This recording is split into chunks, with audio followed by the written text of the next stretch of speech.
नमस्कार दोस्तों, ये है मोशन ग्राफिक्स गुरुकुल और मैं हूं मौलिक शाह। और आज हम यूज करने वाले हैं roto brush tool to create amazing text animation behind our object. तो स्टार्ट करते हैं। सबसे पहले आप देख रहे हो मेरा फुटेज यहाँ पे है, तो मैंने यहाँ पे सीक्वेंस निकाला हुआ है और वो मेरे लेयर में एज ए यहाँ पे है और एज कंपोजिशन भी मैंने उसको यूज किया हुआ है। अब इस लेयर को सिलेक्ट करते हो, सबसे पहले हम यहाँ पे जो यूज करने वाले हैं वो हमारा रोटो ब्रश टूल है। तो यहाँ पे देख रहे हो आपको ये मेरा रोटो ब्रश टूल देखने को मिल रहा है, उसको हम सिलेक्ट कर रहे हैं यहाँ पे।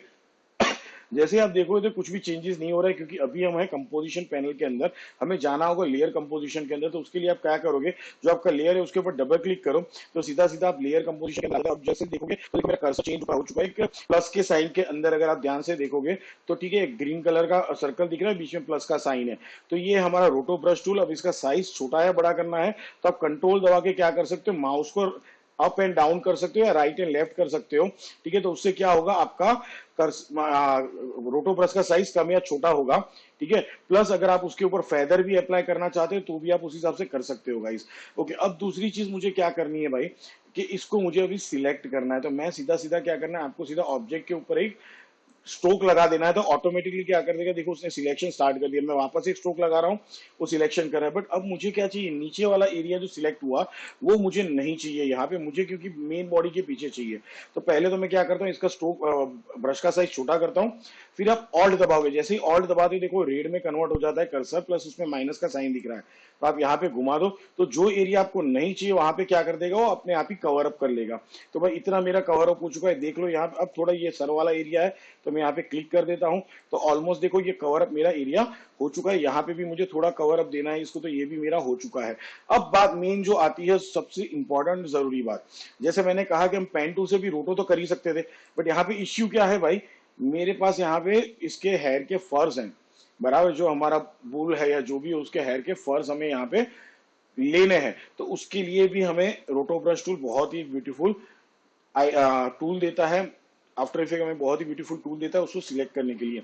तो मैं सबसे पहले तो क्या करता हूँ, इसको थोड़ा छोटा करते हैं। अब क्या करोगे, देखो यहाँ पे वापस जाओ, क्लिक करके रखो, तो एक दूसरा ऑप्शन आपको मिलता है रिफाइन एज टूल, बिल्कुल फोटोशॉप की तरह। ठीक है, तो आप क्या कर लेंगे भाई, थोड़ा इसको यहाँ पे ब्रश का साइज इस एजिस पे घुमाते हुए चले जाओ। तो जहां जहां भी फर का इश्यू है वो क्या कर लेगा, ऑटोमेटिकली इसको कवर कर लेगा। तो इतने एरिया में मेरे को जरूरत है, नीचे यहाँ पे करने की मुझे जरूरत नहीं है, क्योंकि मेरा टेक्स्ट मेनली इस बॉडी के पीछे ही रहने वाला है, ना इससे ऊपर जाने वाला है ना इससे नीचे आने वाला है। तो इतना एरिया हो चुका है। अब मुझे क्या करना है, अगर आप लेटेस्ट वर्जन यूज कर रहे हो तो बाय डिफॉल्ट खाली आप एंटर क्लिक करोगे तो स्टार्ट टू एंड क्या कर देता है, रोटो कर लेता है। बट अगर पुराना वर्जन, जैसे मैं अभी 2019 यूज कर रहा हूं, तो अभी आपको यहाँ पे क्या करना पड़ता है, देखो ये एक ग्रे लाइन यहाँ पे दिख रही है। तो जितना आपका कंपोजिशन का ड्यूरेशन आपको ड्रैग करके उसको पूरा क्या करना पड़ेगा, ग्रे लाइन से कवर करना पड़ेगा। फिर आप दबा दो एंटर, तो अब ये क्या होगा, ऑटोमेटिकली उसको रोटो को ट्रैक करना शुरू कर देगा। ओके गाइस, तो अभी यहाँ पे हमारा रोटो का काम हो चुका है। अब हम क्या करेंगे, वापस हमारी कंपोजिशन पैनल के अंदर चले जाते हैं। यहाँ पे क्लिक करते हुए तो हम वापस आके तो देखो एक बेटर तरीके से रोटो हो चुका है। और अगर जूम करके यहाँ पे देखो, देखो प्रॉपर उसने फर के डिटेल्स भी मेरे को यहाँ पे दिए हैं। ठीक है, तो मेरे लिए भी देखो बेटर तरीके से अच्छे से मेरे को क्या है, फर के डिटेल्स उसने मेरे को निकाल के दे दिए। तो अब मुझे क्या करना है, इसी लेयर को मैं डुप्लीकेट करता हूँ यहाँ पे, बराबर है। सिलेक्ट करो, इस लेयर को डुप्लीकेट हो गया। अब नीचे वाले लेयर से मैं क्या कर रहा हूँ, रोटो ब्रश का जो इफेक्ट हमने अप्लाई किया था उसको मैं डिलीट कर देता हूँ, क्योंकि पीछे पीछे मुझे मेरा मेन लेयर चाहिए। ठीक है, अब इस लेयर को सिलेक्ट, मैं टेक्स्ट टूल यहाँ पे सिलेक्ट करता हूँ। ठीक है, और टेक्स्ट टूल सिलेक्ट करने के बाद क्या करेंगे, यहाँ पे हमारा जो वर्ड है वो आपको टाइप कर देना है। तो मैं यहाँ पे टाइप करता हूँ, सपोज हम लोग यूज करते हैं नेशनल, NATIONAL, नेशनल जियो मैं लिख रहा हूं यहाँ पे। ठीक है, मैंने यहाँ पे नेशनल जियोग्राफी, तो मैंने नेशनल लिख दिया है। अब यहाँ पे क्या करते हैं, इसको अलाइन कर लेते हैं हम सेंटर के अंदर। तो मैंने यहाँ पे उसको प्रॉपर्ली सेंटर अलाइन कर दिया, और थोड़ा इसको क्या करूंगा, मैं वी कर देता हूँ, और टेक्स्ट को थोड़ा पोजीशन और नीचे की तरफ ले लेते हैं, बहुत ज्यादा नहीं भी, हल्का सा नीचे लेते हैं यहाँ पे। ठीक है, तो मेरा टेक्स्ट यहाँ पे बिल्कुल उसके पीछे चला जा चुका है, और आप ऑलरेडी देख रहे हो थोड़ा थोड़ा बाहर की तरफ है, तो दैट्स गुड। अब मुझे क्या करना है, इसको थोड़ा मुझे बैंड वाला इफेक्ट देना है। बट उससे पहले भी एक काम करना है कि टेक्स्ट कंटिन्यूस मोशन में मेरे को जाते हुए दिखना चाहिए। तो उसके लिए एक इफेक्ट हम अप्लाई करेंगे हमारे टेक्स्ट लेयर के ऊपर। तो सबसे पहले इसको सिलेक्ट कर लो, उसके बाद हम चले जाते हैं इफेक्ट एंड प्रीसेट पैनल में। यहाँ पे हम चूज करेंगे हमारा ऑफसेट इफेक्ट। तो टाइप करो ये ऑफसेट इफेक्ट, हमें क्या करना है, सीधा सीधा हमारे टेक्स्ट वाले लेयर के ऊपर अप्लाई कर देना है और 0 नंबर की की फ्रेम के ऊपर जो यहाँ पे ऑफसेट के अंदर प्रॉपर्टी शिफ्ट सेंटर टू वहां पे क्लिक कर देना है और चले जाना है एंड की फ्रेम के ऊपर और फिर यहाँ पे आप अपने हिसाब से जो भी वैल्यू देना चाहो, तो मैं यहाँ पे 1500 वैल्यू दे देता हूँ अभी के लिए। तो मैंने यहाँ पे वैल्यू 1500 दे दी है और मेरा रिजोल्यूशन अभी के लिए मैं थोड़ा लो कर देता हूँ ताकि ये मेरे को ज्यादा मेरे सॉफ्टवेयर को लैग ना करे, क्योंकि जब भी आप रोटो ब्रश टूल या पेंट के लिए जब भी कोई टूल्स यूज करते हो यहाँ पे मोशन स्केच वगैरह, तो आफ्टर इफेक्ट थोड़ा लैग करने लगता है गाइस। तो भाई यहाँ तक मेरा हो चुका है। अब चलते भाई स्टार्टिंग में यहाँ पे आ जाता हूँ मैं। तो आप देखो जैसे जैसे मूव कर रहा हूँ मेरा टेक्स्ट यहाँ पे आपको मूव होते हुए दिख रहा है। सो ओके, मेरा ये काम हो चुका है। अब जैसे स्टार्टिंग में मैंने बताया टेक्स्ट को मेरे को थोड़ा ऐसे कर्व में दिखाना है, तो उसके लिए क्या करेंगे, तो भाई उसके लिए मुझे क्या करना है, एक और इफेक्ट हम डालते हैं जो है हमारा ऑप्टिक्स कंपोजिशन बड़ा। इस सॉफ्टवेयर को हम यहाँ पे डालेंगे। तो ये क्या करता है, जब भी आप कैमरा से कुछ शूट करते हो ना गाइस, तो उसके अंदर हमेशा लेंस डिस्टोर्शन आता है। तो उस लेंस डिस्टोर्शन को करेक्ट करने के लिए इफेक्ट बहुत हमें काम आता है, या जनरेट करने के लिए, निकालने के लिए या जनरेट करने के लिए।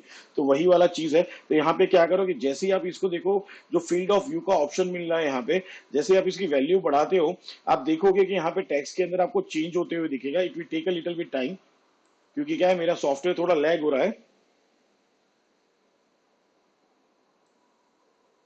ओके, अभी देखो जैसे आपको ये टर्न होते हुए देखा, बट हमें कैसा चाहिए, ये टर्न चाहिए, ऐसा वाला नहीं बट ऐसा वाला टर्न चाहिए। तो अब क्या करोगे, यहाँ पे देखो रिवर्स लेंस डिस्टोर्शन लिखा है, उसके ऊपर क्लिक कर दो।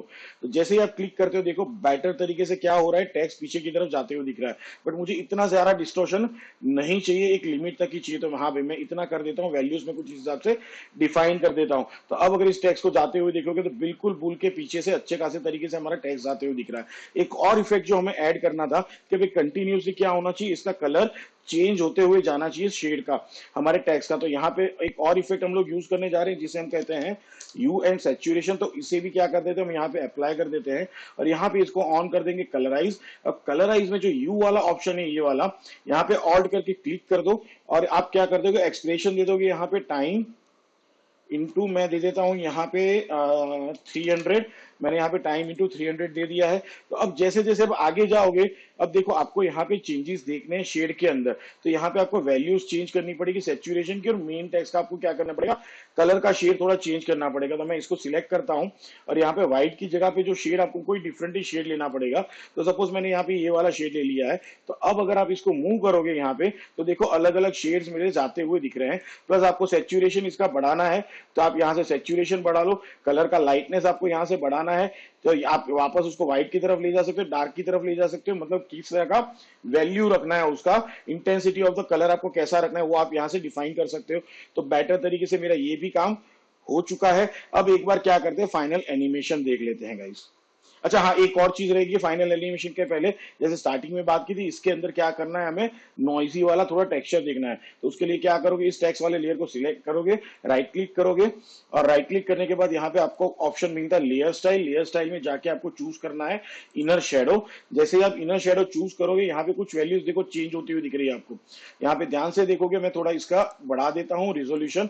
तो यहाँ पे आपको देखो वैल्यूज चेंज होती हुई दिख रही है। तो अब क्या करेंगे, यहाँ पे आप यहाँ पे उस इन लेयर स्टाइल के अंदर इनर शेडो का ऑप्शन है, बाकी सारी चीज के साथ देख लेना, प्ले करना। बट में नॉइज कैसे जनरेट होगा, तो यहाँ पे नॉइज की वैल्यू बढ़ा दो, तो देखो आपका नॉइज जनरेट होते हुए दिखेगा। मैं थोड़ा डिस्टेंस इसका ऐड करता हूँ, साइज, तो आपको ऑटोमेटिकली समझ में आएगा। देखो बेटर सा क्या हो गया आपके लिए, एक नॉइज अच्छा खासा यहाँ पे जनरेट हो चुका है। तो अब एनिमेशन प्ले करते हैं गाइस। जैसे अभी आप देख रहे हो गाइस, बहुत ही ब्यूटीफुल तरीके से हमारा रोटो ब्रश के थ्रू जनरेट किया हुआ टेक्स्ट एनिमेशन ब्यूटीफुल तरीके से प्ले हो रहा है, और ये बहुत ही वेरियस वे पे यूज कर सकते हो अपने प्रोजेक्ट्स के अंदर। तो आई होप आपको कुछ नया सीखने को मिला होगा और रोटो ब्रश के बेसिक टिप्स एंड टूल्स आपको समझ में आए होंगे। तो अब मिलते हैं नेक्स्ट ट्यूटोरियल में, तब तक के लिए खुश रहो, आगे बढ़ते रहो। Have a nice time and goodbye guys.